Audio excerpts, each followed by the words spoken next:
नमस्कार, मी दीपिकाज रेसिपीमध्ये तुमचे मनापासून स्वागत आहे। आज बनवूयात शिंगाड्याची भाजी। त्यासाठी इथे मी पाव किलो शिंगाडा घेतला आहे। आता हा स्वच्छ धुवून घेतला आहे। मी धुवून घेतल्यानंतर कुकरमध्ये त्याच्या 3 शिट्ट्या करून घेणार आहे। कुकरच्या भांड्यामध्ये 1 ग्लास पाणी घालून घेतलं आहे। आता याच्या 3 शिट्ट्या करून घेणार आहे। शिट्ट्या होईपर्यंत मसाला बनवूया। त्यासाठी इथे मी 1 कांदा घेतला आहे बारीक चिरून भाजून। त्यानंतर खोबरं घेतलं आहे अर्धी वाटी भाजून। 1 इंच आल्याचा तुकडा घेतला आहे। 4 लसणीच्या पाकळ्या घेतल्या आहेत। 4 काजू घेतले आहेत आणि कोथिंबीरचे देठ घेतले आहेत। आता हे सर्व साहित्य मिक्सरमध्ये घालून बारीक पेस्ट करून घ्यायची आहे याची। शिंगाडा आपण धुवून कच्चाही खाऊ शकतो सोलून, किंवा तो उकडूनही आपण असाच खाऊ शकतो, किंवा त्याचं चाट बनवून खाऊ शकतो, नाहीतर मग याप्रमाणे भाजी बनवून आपण खाऊ शकतो। इथे मी बारीक पेस्ट करून घेतली आहे। आता यामध्ये अर्धा चमचा मिरची पावडर घालून घेतली आहे व पुन्हा एकदा मिक्सरला थोडं फिरवून घेतलं आहे। कुकरच्या 3 शिट्ट्या झाल्या आहेत। आता शिंगाडा सोलून घेऊयात। सुरीने असा थोडासा कट दिला की शिंगाडा अगदी छान निघतो, वरचं कवर निघतं। बस हार्ट शेपचे शिंगाडा बाहेर येतो। इथे मी सर्व शिंगाडा काढून घेतला आहे सोलून। आता याचे तुकडे करून घेते। तुकडे नाही केले तरीही चालतील, पण मी छोटे छोटे तुकडे असे करून घेते, 2-3 एका शिंगाड्याचे।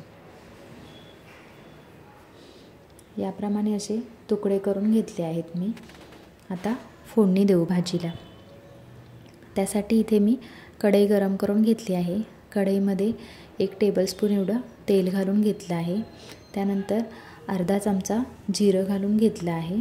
जिरं छान फुललं की त्यानंतर हिंग घालून घेते। साधारण 1 चिमूटभर एवढा हिंग घालून घेतला आहे। त्यानंतर आपण जी ग्रेव्ही तयार केली आहे ती ग्रेव्ही घालून घेते।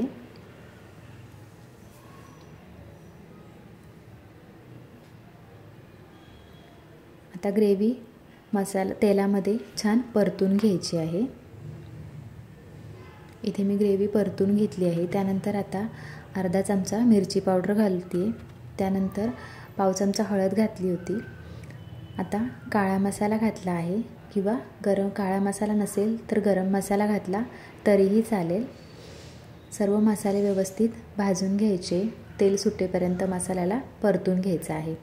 इथे मी मसाल्याला तेल सुटेपर्यंत परतून घेतला आहे व आता आपण जो शिंगाडा उकडून घेतला होता तो मसाल्यासोबत 2-3 मिनटं परतून घ्यायचा आहे। मिक्सरच्या भांड्यामध्ये थोडंसं पाणी घालून ते घालून घेतलं आहे व पुन्हा एकदा सर्व मिक्स करून घेतलं आहे। आपल्या आवडीनुसार पातळ घट्ट अशी ग्रेव्ही आपण बनवू शकतो। मी थोडंसं अजून पाणी घालून मिक्स करून घेतलं आहे व आता झाकण ठेवून 5 मिनटं वाफ काढून घेते।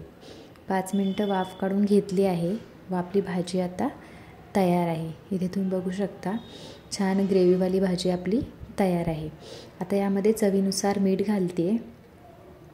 पुन्हा एकदा मिक्स करून घेते व्यवस्थित व आता झाकण न ठेवता 2 मिनटं शिजवून घ्यायचं आहे।